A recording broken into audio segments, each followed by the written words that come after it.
I woke up to every porch light on the block flickering in perfect unison, and something whispering my name from the lawn. This neighborhood has rules: blackout curtains, bolted doors, a manual tucked in my mailbox that came with a loaded revolver and 6 silver bullets. They said never look outside after dark. But tonight, something is out there that sounds just like my mother. I moved in 3 days ago. The house was absurdly cheap, like foreclosure price cheap. No inspection, no red tape. Just a handshake from a real estate agent who smiled too wide and said, "You'll fit in just fine." The first thing I noticed was how quiet the street was. Not peaceful, quiet. No birds, no wind. Even the leaves on the trees just hung there, like they were afraid to move. My neighbors didn't introduce themselves, but they all watched me through peepholes or slightly cracked doors. The second night, someone left a package on my front step. No note, no return address.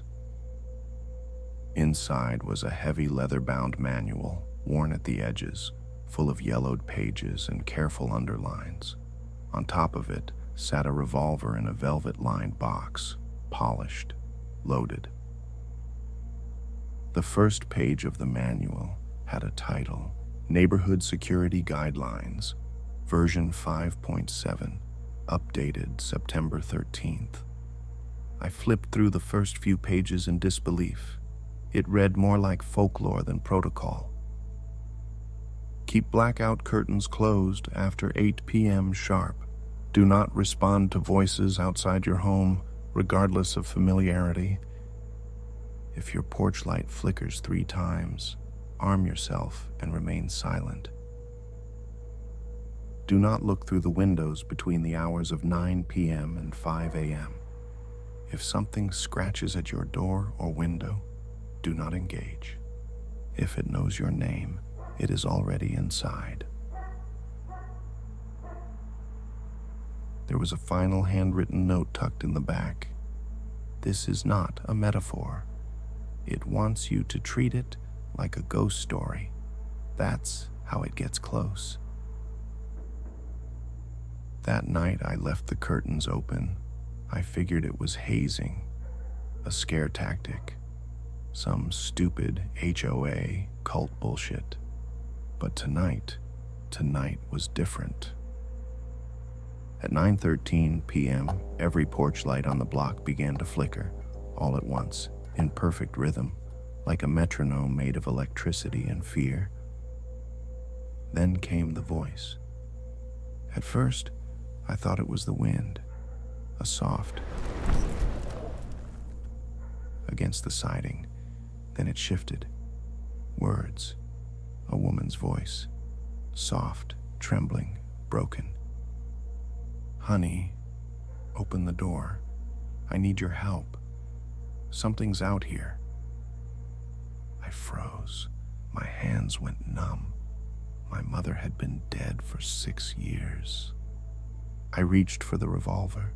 It felt heavier than it should have, like it knew what it was for. The voice outside started again, this time clearer, more human. "Baby, please, it's cold. I'm hurt. Let me in." It used the same words she'd whispered in hospice. My mouth went dry. My legs moved on their own.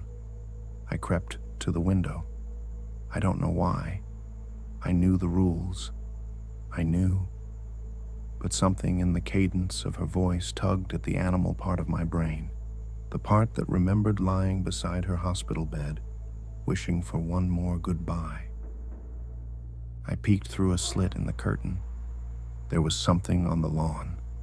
Too tall, too thin.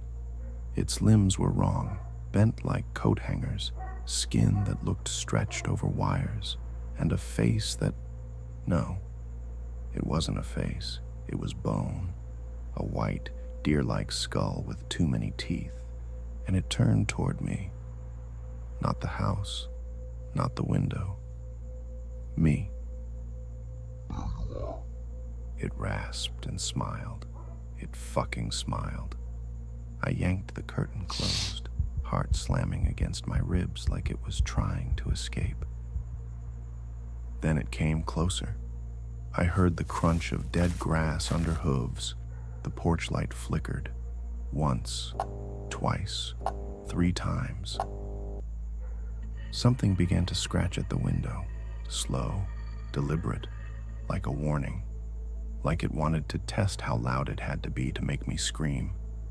I backed away, sat down, cocked the revolver.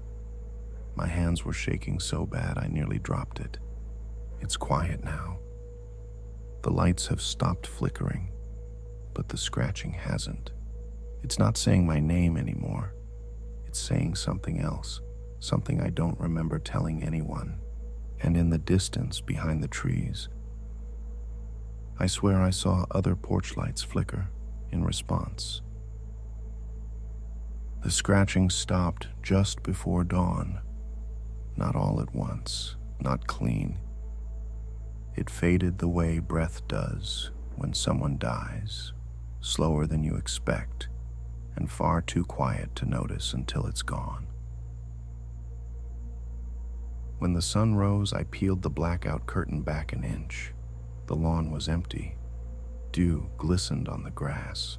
No footprints, no claw marks, no blood. You'd think it never happened. You'd be wrong, because someone had left something else on my porch. A small white envelope. Inside was a typed note. You saw it.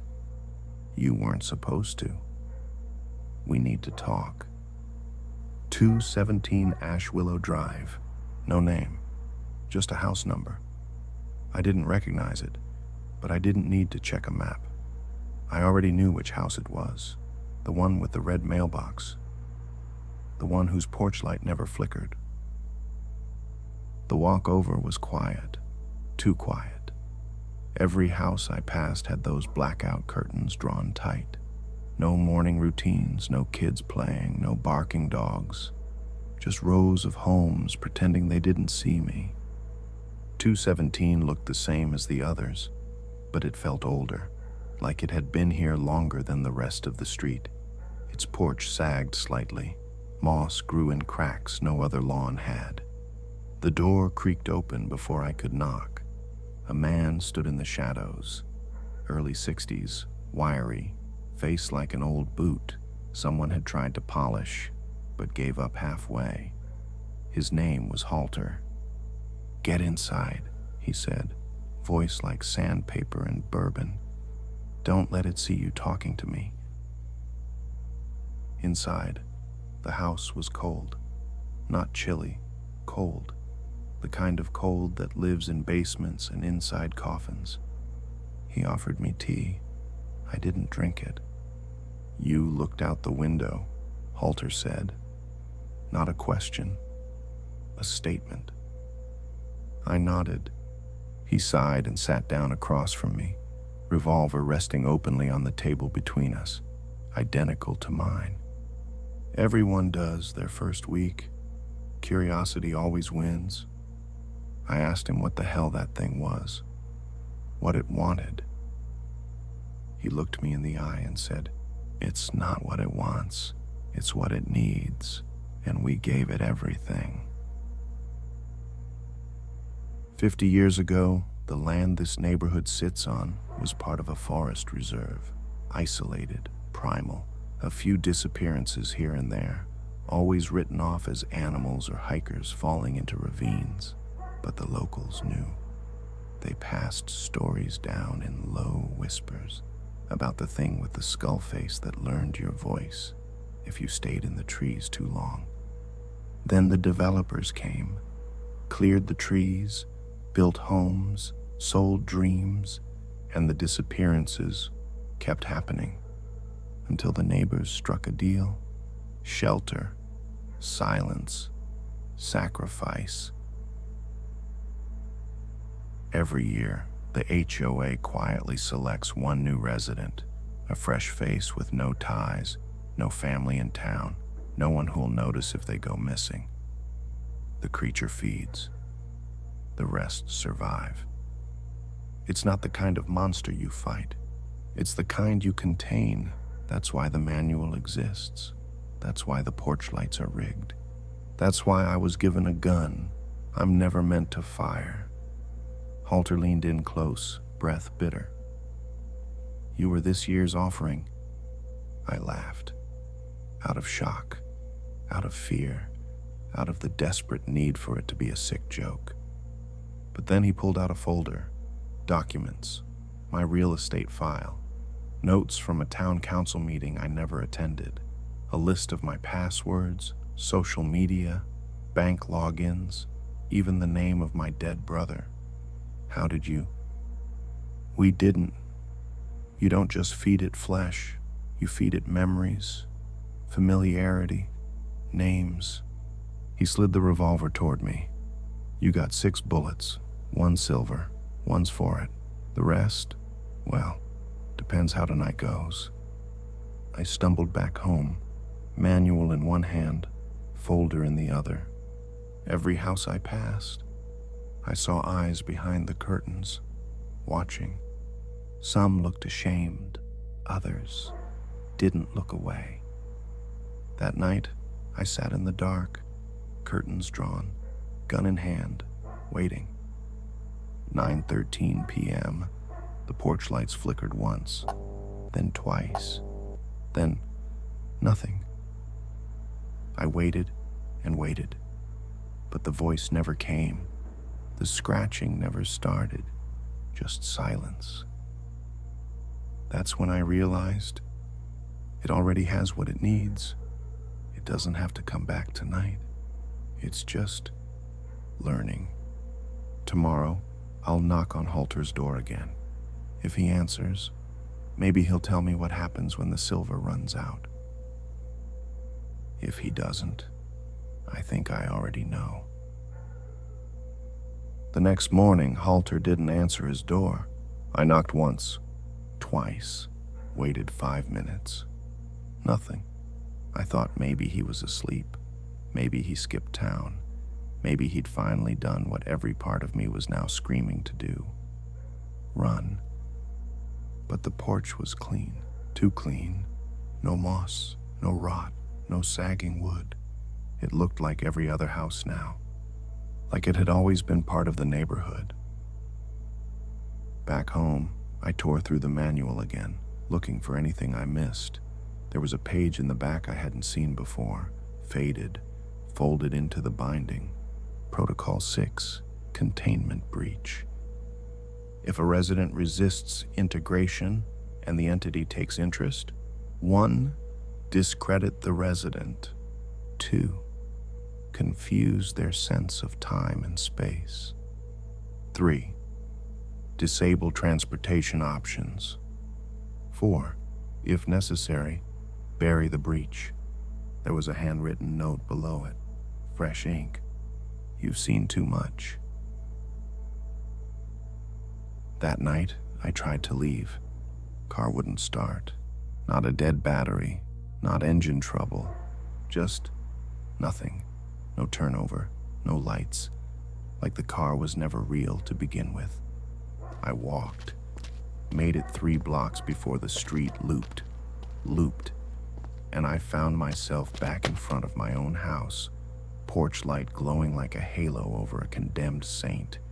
I pounded on neighbors' doors, screamed, begged. No one opened up, but I saw them, silhouettes behind curtains, shadows pressed against frosted glass, watching, always watching. At 9:13 p.m., the porch light flickered. Once, twice, 3 times. Then it stopped, but the air changed, thicker, heavier. It pressed against my skin like static, like breath. My ears popped, my tongue tasted copper, and then it started again. That voice, "Baby, let me in, I just want to talk." Not my mother's voice this time. Mine. It sounded just like me. From a voicemail I left my brother the night before he died. I stumbled backward, revolver in my grip. One bullet. The silver one.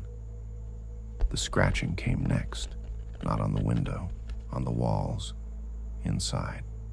I turned toward the sound, only to see drywall bulging, pulsing like it was breathing, something pressing against it from the other side. It whispered. I fired blindly. The silver bullet tore through the wall, and something screamed. Not just screamed. All the voices I'd heard poured out at once. My mother, my brother, my own. Dozens layered into one gurgling, eldritch howl. The wall collapsed inward, not like it broke, like it was pulled. And behind it, in that yawning black space, I saw it. Antlers slick with rot, skin stretched like leather across an impossible frame, empty eye sockets that wept frost, and a skull that smiled wide enough to split. Then it was gone. The wall snapped back into place like it never broke. 10 minutes later, I heard tires crunching gravel outside. A pickup, unmarked. 2 men in black coveralls stepped out. They didn't knock. One held a shovel. The other carried a large tarp-wrapped bundle. They looked at me, then at the house, then back at me. Containment breach, one said. The other just nodded. We bury the mistake. They didn't try to kill me. Not yet. Instead, they handed me a clipboard and a pen. It had a form on it, a transfer of ownership. They weren't burying me. They were replacing Halter. You want to survive? One of them asked. You join the neighborhood watch. That was 6 days ago. Tonight, the porch lights flickered again. Once, twice, 3 times. I sat in the dark, curtains drawn, manual in my lap, revolver beside me, and across the street, a moving truck pulled in. New neighbors, young couple, no family nearby, fresh start. They smiled when they saw me watching from the window. Waved. I waved back. Tomorrow, they'll get the manual and a revolver, and I'll leave the envelope on their porch myself, because someone has to do it. And no one calls the police here. We just wait for the scratching.